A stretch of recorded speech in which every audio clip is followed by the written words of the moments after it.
Magandang araw sa inyong lahat. Ako si Emerson Mangkol at tatalakayin natin ang apat na topic sa integral calculus. Ang una ay logarithmic integration, pangalawa, trigonometric transformation, pangatlo, inverse trigonometric integration, at ang huli, integration by parts. Tara!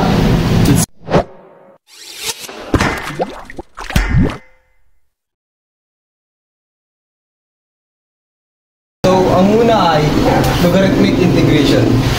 Logarithmic integration. The key formula of logarithmic integration is integral of du over u is equal to ln or ln absolute value of u plus c. For example, integral of 2 over 2x dx. To solve this, pwede natin gamitin ang formula ng integral of du over u. So, we let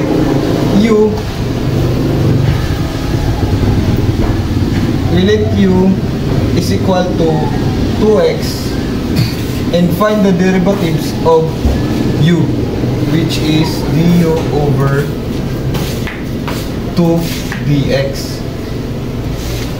2 dx, we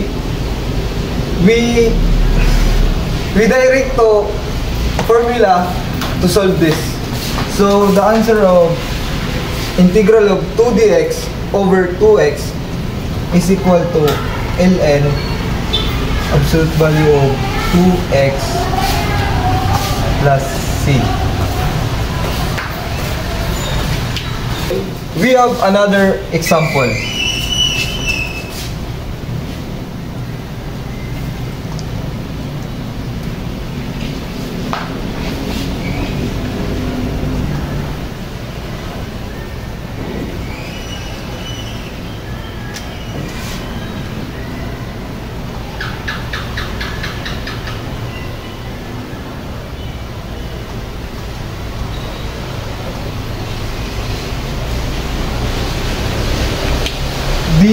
This example, we can solve this by using the formula. First, let u is equal to x cubed plus 1 and get the derivatives of u, which is du is equal to 3x squared dx. So we find the derivatives of u, the value of u, which is x cubed plus 1. We direct to the formula, which is du over u is equal to ln, which is the u plus c, and the value of u is x cubed plus 1. Solve the moderate example for mastery of logarithmic integration. For example,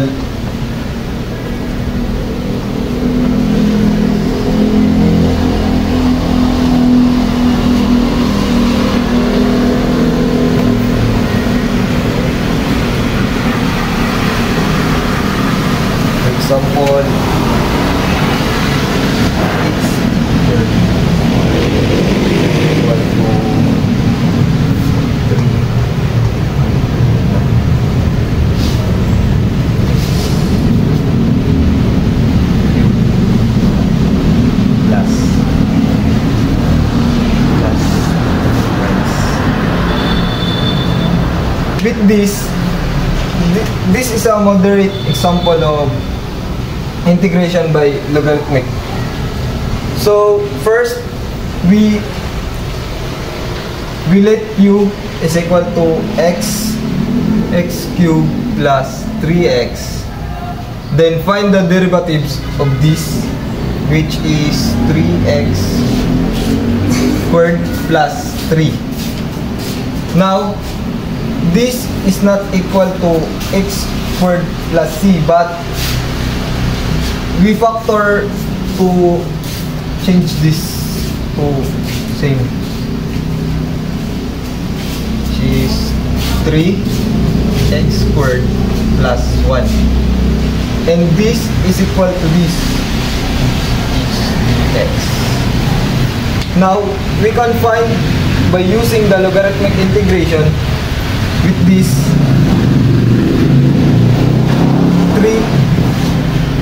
3x squared plus 1 dx equal to x cubed plus 3x.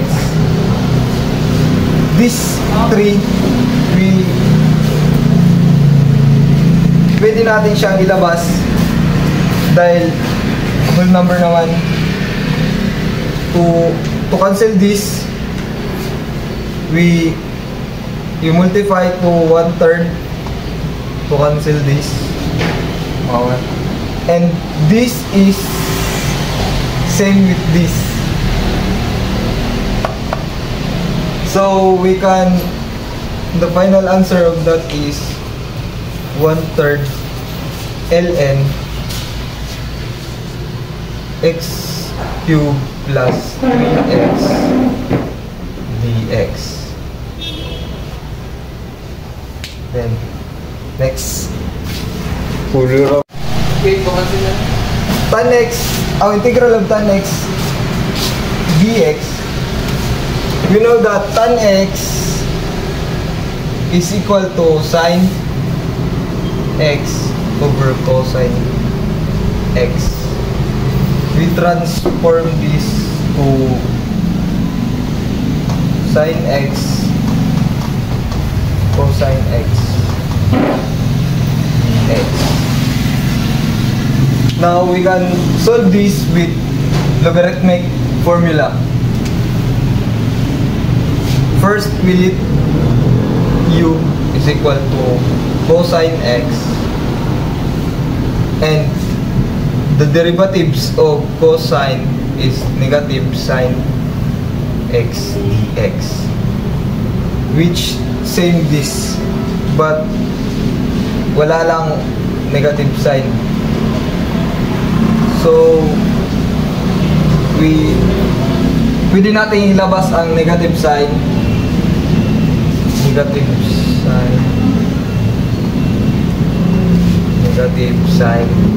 x cosine x. So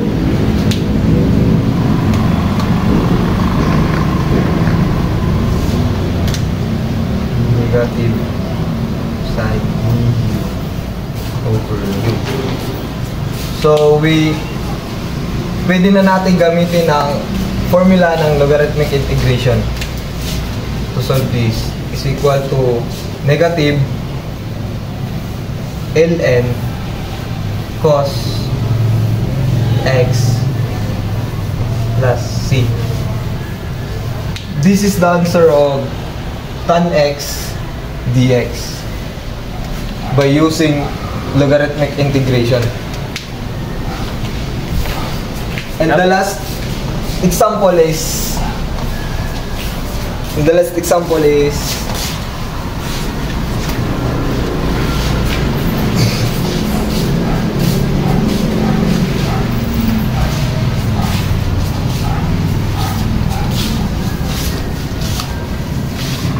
integral of 4x cubed plus 6x squared dx.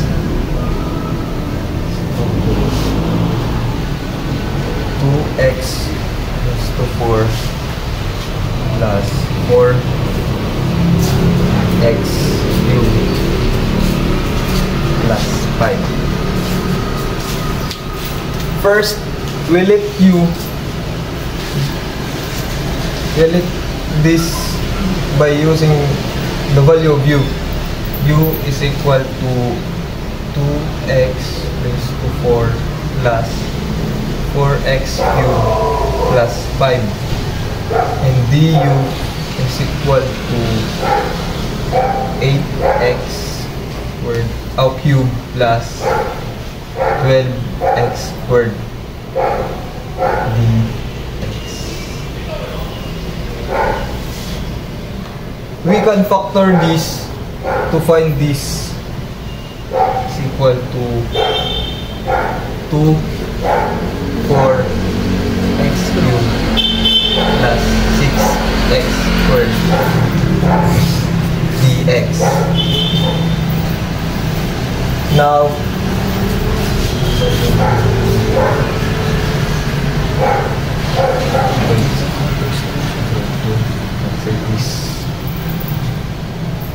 and now we can find the du.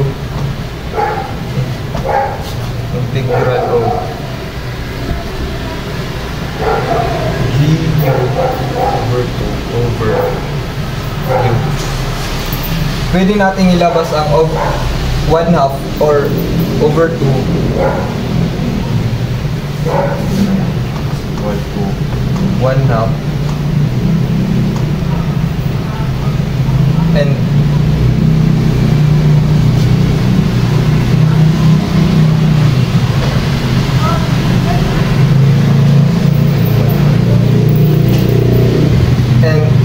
we direct to the formula an and the value of u 2x plus 4x cubed plus 5 plus c. And lahat ito na ang final answer ng integral of 4x cubed plus 6x squared dx. 4x plus over 4x raised to 4 plus 4x cubed plus 5.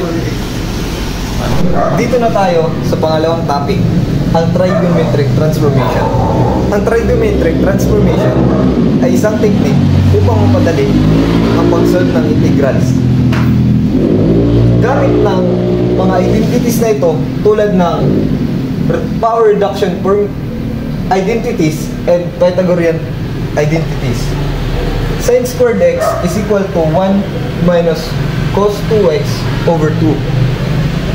Pangalawa, cos squared x is equal to 1 cos 1 plus cos 2x over 2. At ang Pythagorean theorem, ang Pythagorean identities naman, since sin squared x plus cos squared x is equal to 1. At sa example number 1 natin ay integral of sin squared x dx. Sin squared x dx, pwede natin i-transform this sa power reduction formula, which is integral of 1 minus cos 2x over 2 dx. At pwede na natin itong i-solve each term. Ilabas muna natin yung constant na 1 now. 1 dx minus cos 2x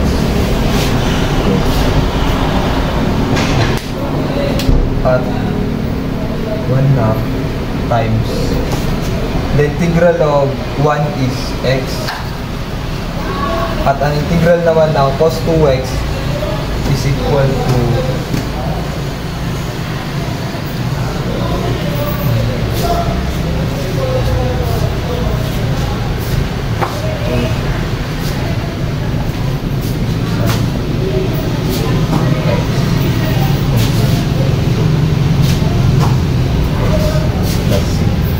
at pwede natin i-multiply yung 1/2 each term. 1 of x over 2 minus 2 times 2 9 2x over 4 plus 6. At ito ang final answer natin para sa sin squared x dx. Sa problem naman ito, meron tayong odd exponent which is 3. Para masolve natin ito, we separate one sine squared x times sine x dx. And pwede na natin ito i-transform sa Pythagorean theorem equal to 1 minus cos squared x sin x dx. At para mapadali, pwede natin i-times ang sin x each term. Sin x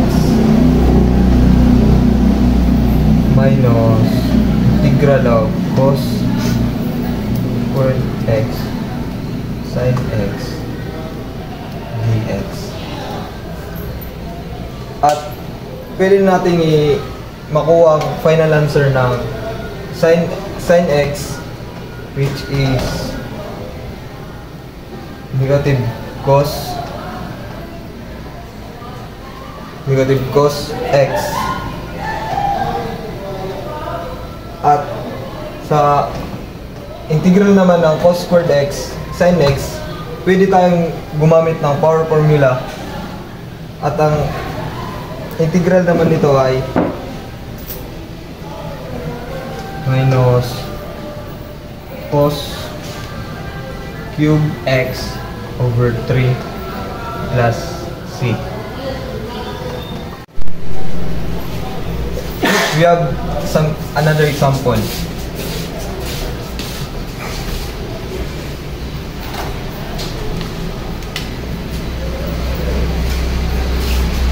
Integral of cos cube x dx. Tulad ng example natin sa example number 3, we separate one cos to make cos squared x times cos x dx. At pwede na natin itong i-transform sa Pythagorean theorem.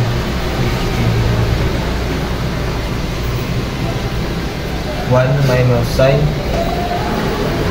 squared x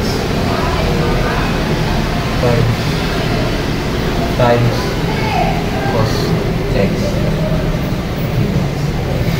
at times the cos 2x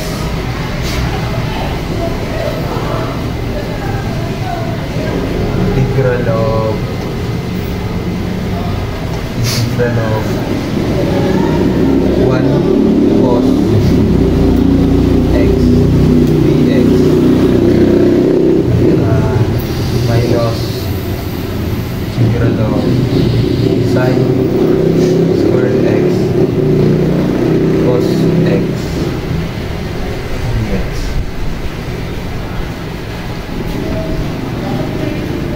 The integral of cos x dx is equal to sin x. At ang integral naman nito, pwede tayong gumamit ng power formula.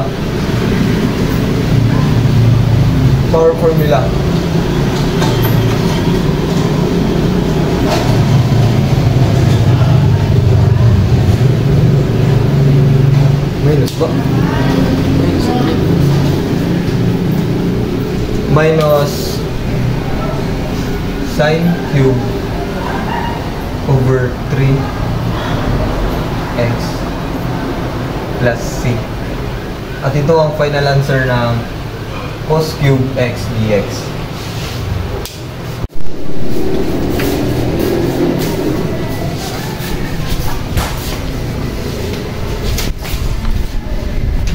At sa last example naman natin ay integral of cos raised to 5 x dx. Pwede natin itong mag-separate tayo ng isa parang integral of cos 4x raised to 4x times cos x dx. At cos raised to 4x is equal to cos squared x 2 times cos x.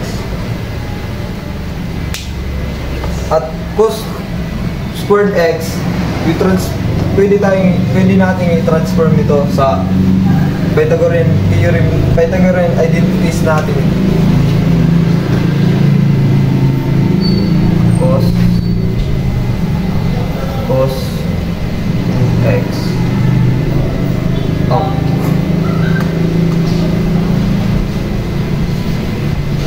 1 minus sin squared x is to 2 times cos x.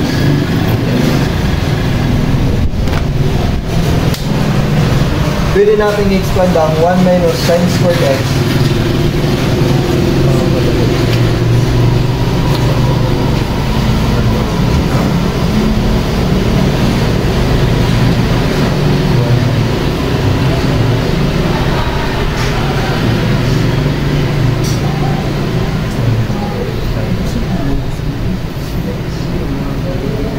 times 1 minus 2 sin squared x sin squared x sin plus sin 4x raised to 4. At na-expand na natin ito, pwede natin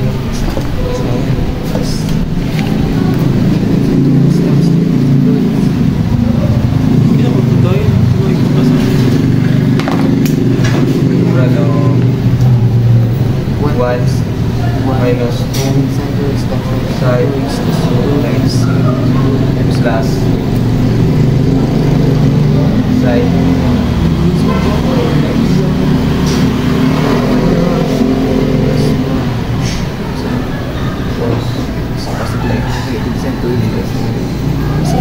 at i-multiply natin ng cos x each term. Integral of cos x dx minus 2 integral of 2 sin squared x cos x dx at plus integral of sin raised to 4x cos x dx.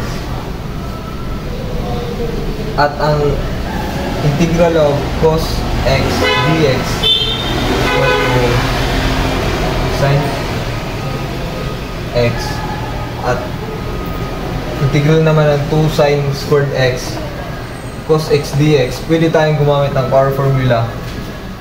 Ilabas natin yung constant na 2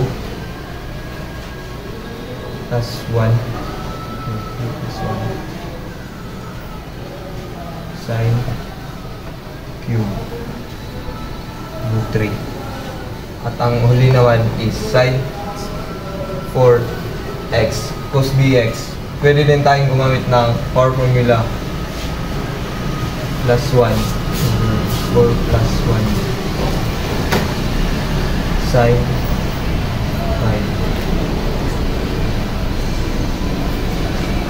5x 5 plus c.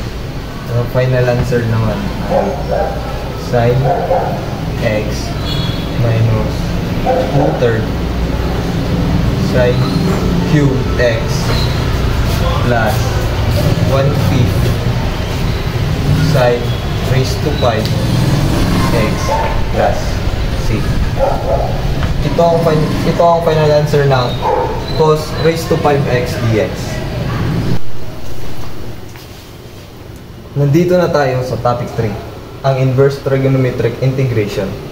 Ang inverse trigonometric integration ay ginagamit kapag ang integrand o nasa loob ng integral sign ay derivatives ng inverse trigonometric function ng arcsine, arctan, at arcsecant.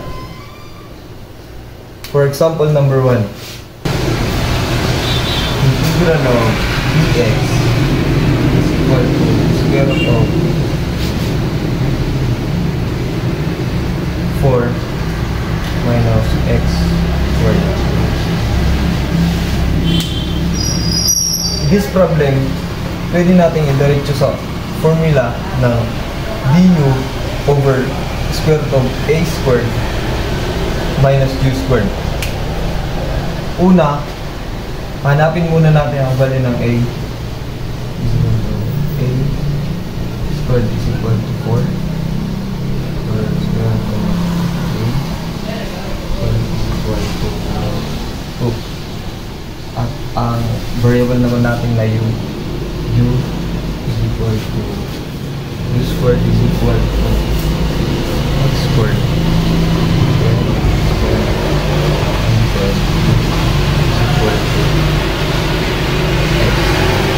at pwede na natin i-plot itong mga value natin dito sa ating answer. Is equal to arc sine u, value of u is x at a is 2 plus c. Ito ang final answer ng dx over square root of 4 minus x squared.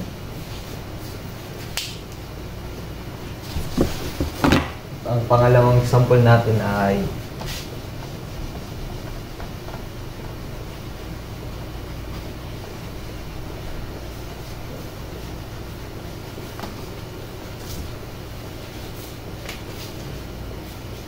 integral of dx over 25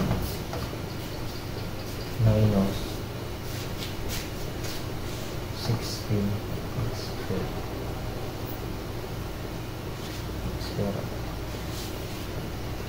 Tulad ng sa example number 1, kunin muna natin ang value ng a at u, where a squared a squared is equal to 25. Square lang natin. Square root of a is equal to 25 is equal to 5. At ang u naman, u is equal to 16 x squared. Square lang natin. Square root of u is equal to 4x. At pwede na natin i-plot ito sa ating formula para makuha ang final answer. Arc sine is equal to a, the value of a, or the value of u, 4x minus a, 5 plus c. Ito ang final answer ng dx over square root of 25 minus 16 x squared.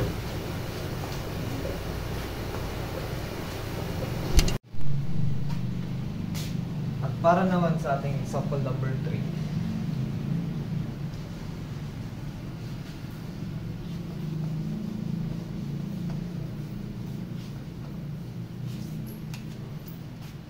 square root of dx over 9 plus 4x squared. Nakita natin na ang ating integrand ay walang square root, kaya pwede natin i-apply ang arctan na formula para dito sa problem na ito. First, kunin muna natin ang value ng a. This a squared, this u squared. The value of a squared is equal to 9, and square root lang, square root a is equal to 3. Then the u squared is equal to 4x squared square root, so 2u is equal to 2x. At pwede na natin i-plot ito sa ating formula ng arctan. At ang final answer natin, substitute lang natin yung a dito, 1/3 arctan, the u 2x over a is 3 plus c. This is the final answer. At sa problem number 4 naman natin ay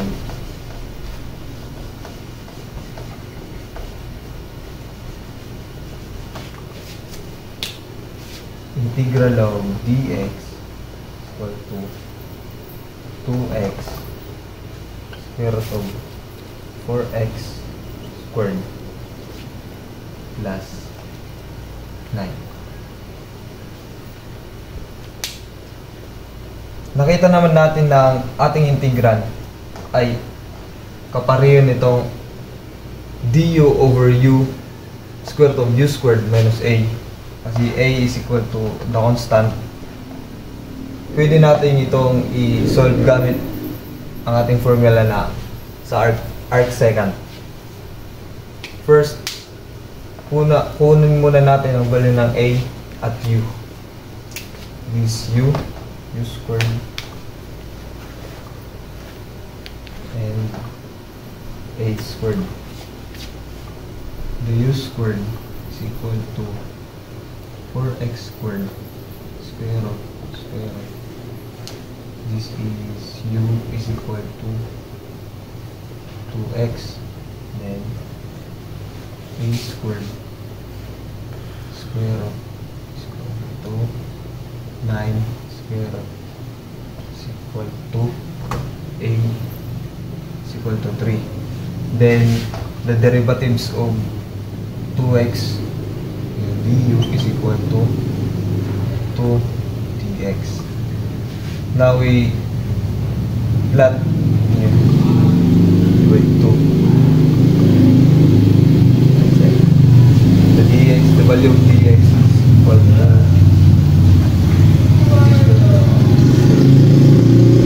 du over 2 over the u, which is same here, 2x square root of u squared is 2x squared plus 3 squared. At pwede natin itong i-solve. Una naman, ilabas natin yung 1/2 dito para maging du.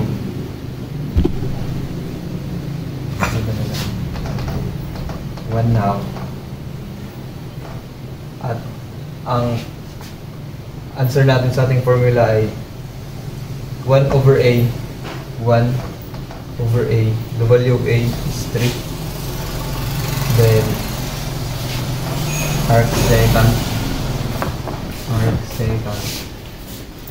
The value of u is 2x. 2x over a. 3 plus c. Times the 1/2 and 1/3. Ito. Magiging 1 over 6. This is the final answer.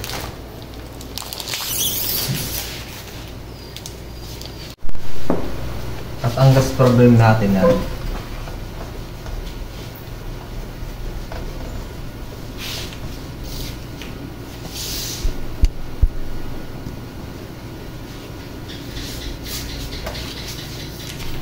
integral of EX o E raised to X dx equal to EX plus EX. Una, i-simplify muna natin ng ating integral to E equal to EX plus 1 over EX. At sa algebra, pwede natin itong i-add at makakuha natin ang answer na equal to integral of EX dx is equal to E2x plus 1. At ngayon, pwede natin itong i-solve na integral gamit ang ating formula na arctan. Kunin muna natin ng simplify muna natin x dx to x 2 plus 1. This is u and a. Pwede itong mag-interchange at substitute natin ang ating mga value dito sa ating formula na 1 over a is 1 arctan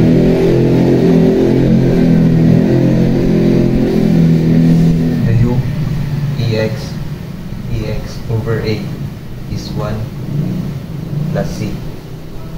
At ang final answer natin ay arctan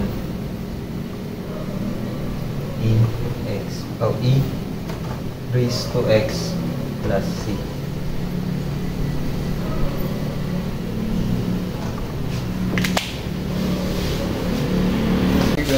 Nandito na tayo sa last part ng ating video.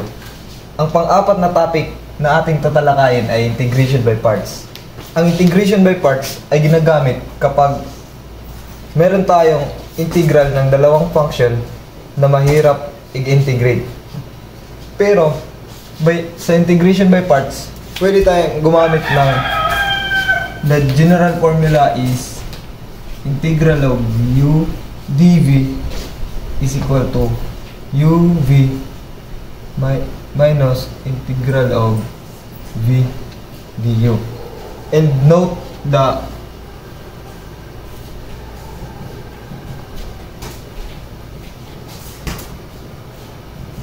LIATE, layat. Ang meaning ng layat ay L is logarithmic, I is inverse trigonometric, at ang A is algebraic, at T is trigonometric, at ang E is exponential expression.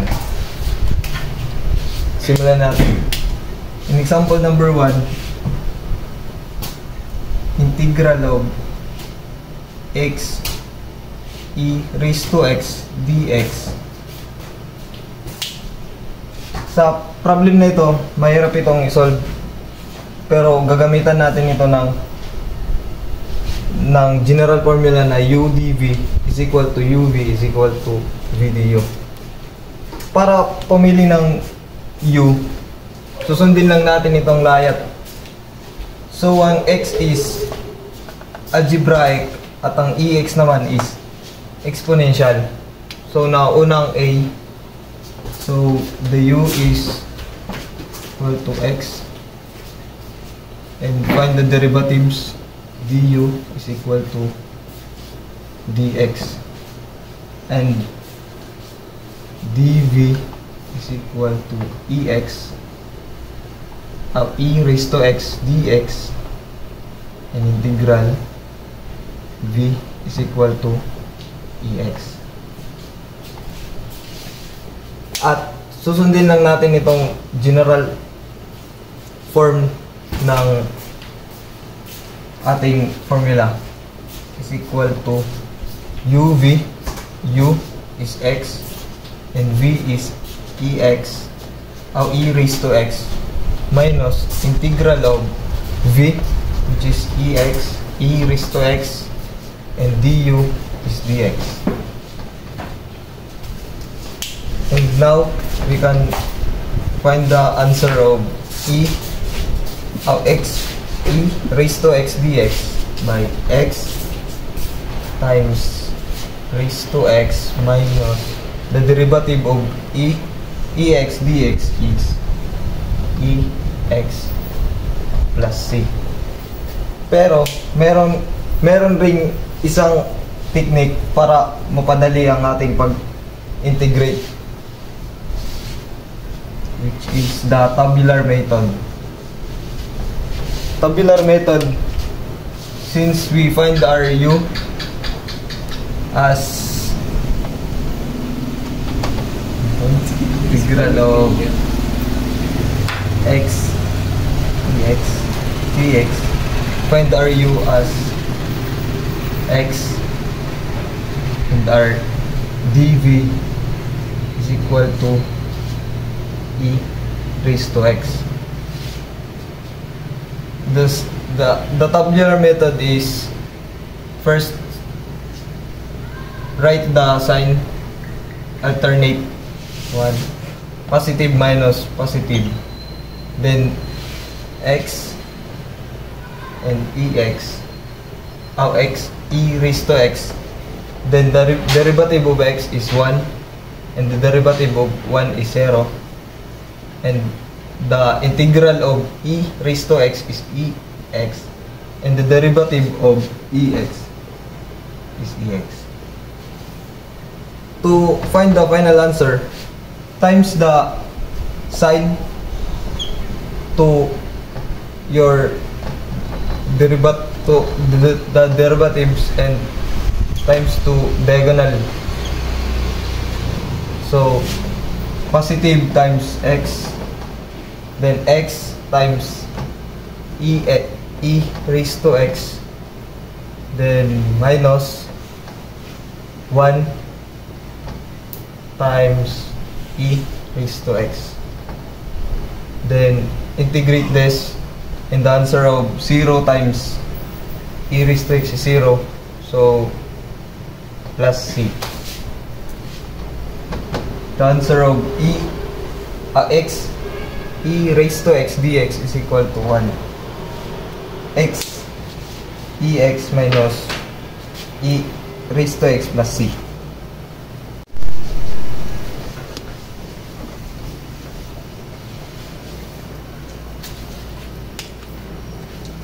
The second example is x sin x dx.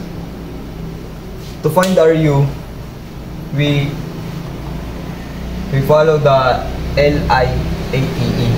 X is algebraic and sin x is trigonometric function. So our u is equal to x du dv dx with sin x dx integral to negative cosine x. Then follow our general form of quad is equal to u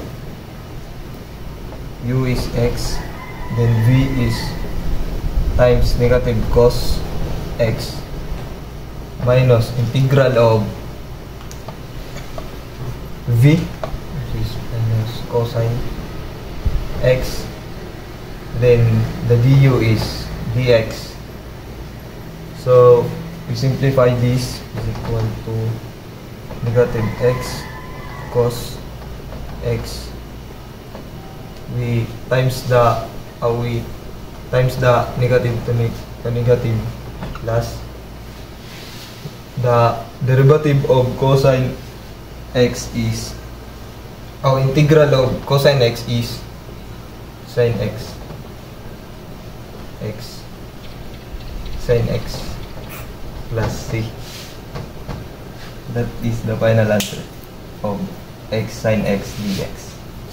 Let's have another example of integration by parts.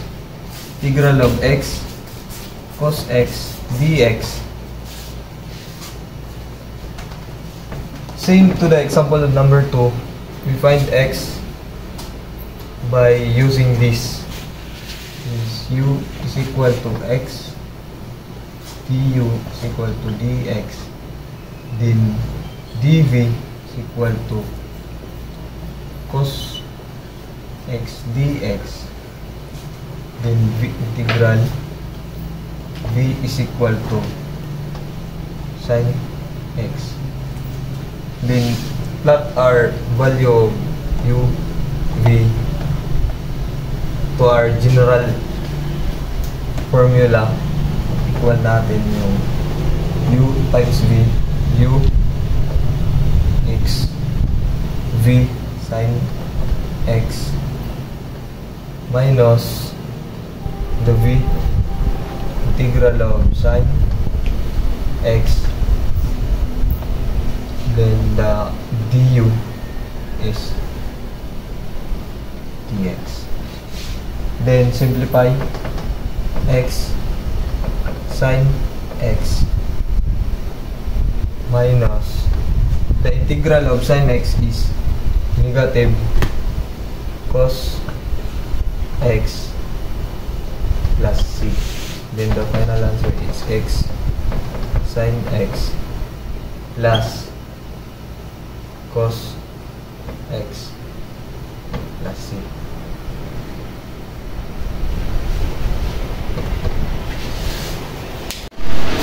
Sa ating pang-apat na example naman, nagamit tayo ng tabular dito.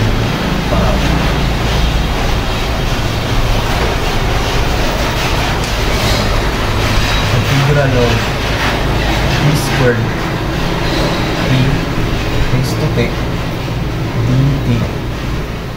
Gagamit tayo ng tabular method. To find the u, gagamit tayo ng LIATE, which is the u is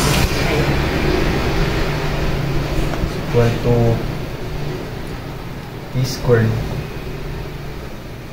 then the dv is equal to e raised to t, then minus plus minus plus minus, then the derivatives of t raised to 2 is 2t, then the derivatives of 2t is 2, then 2 derivative 0, then the integral of e raised to t is e raised to t, e raised to t. Then sabi ko nga kanina, times the sign here, then times diagonally.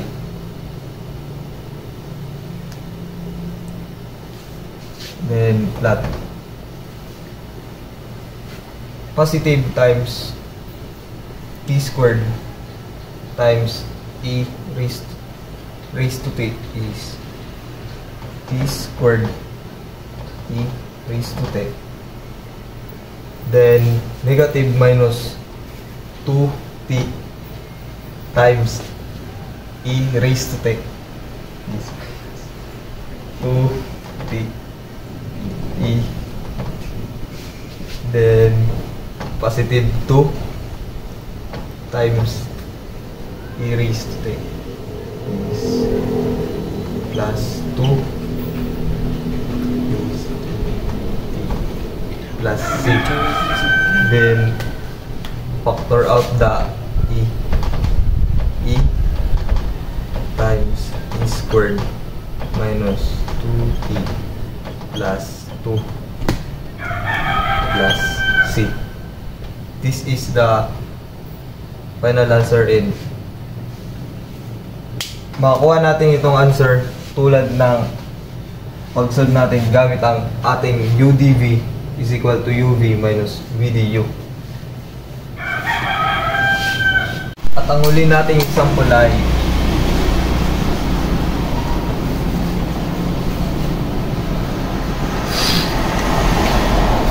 integral of arc sine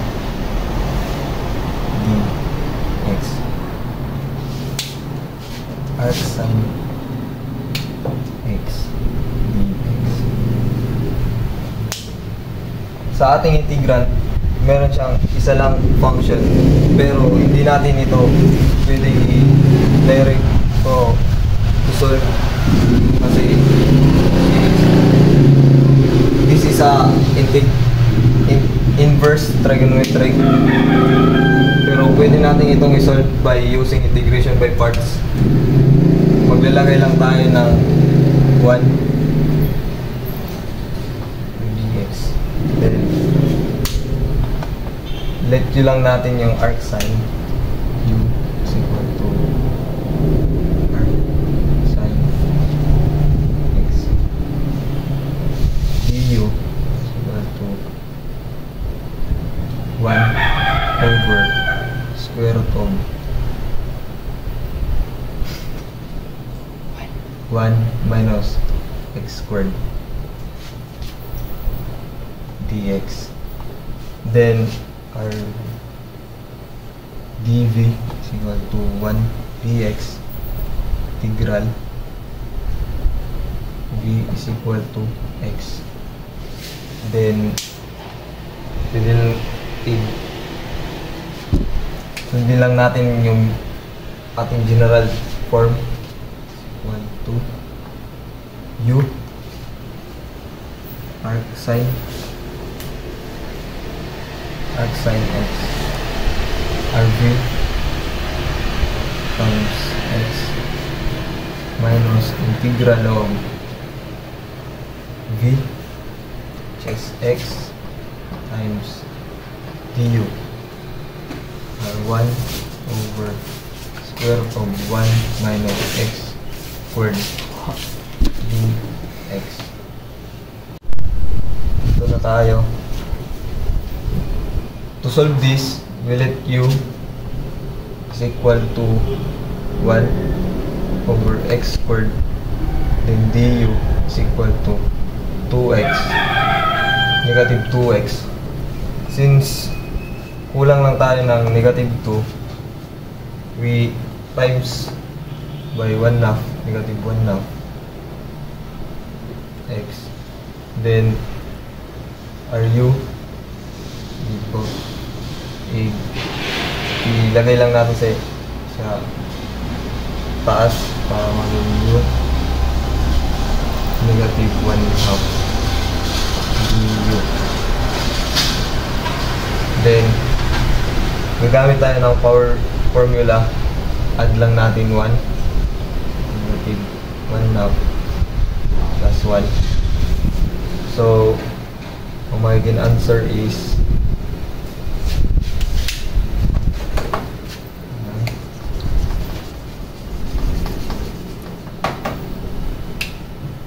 negative 1 half over u which is 1 over x squared. Negative 1 half plus 1 is 1 half, then 1 half, then pwede natin itong i-cancel, so magiging ang final answer natin is arc sine x times x. Negative times negative is positive. Positive square root of 1 minus x squared plus c. Ito ang ating final answer sa arc sine x dx. At iyan ang pagtatapos ng ating video tutorial tungkol sa integral calculus, ang logarithmic, inverse, trigonometric transformation at integration by parts. At Maraming salamat at sana nakatulong ito sa pagkaunawan nyo tungkol sa integral calculus.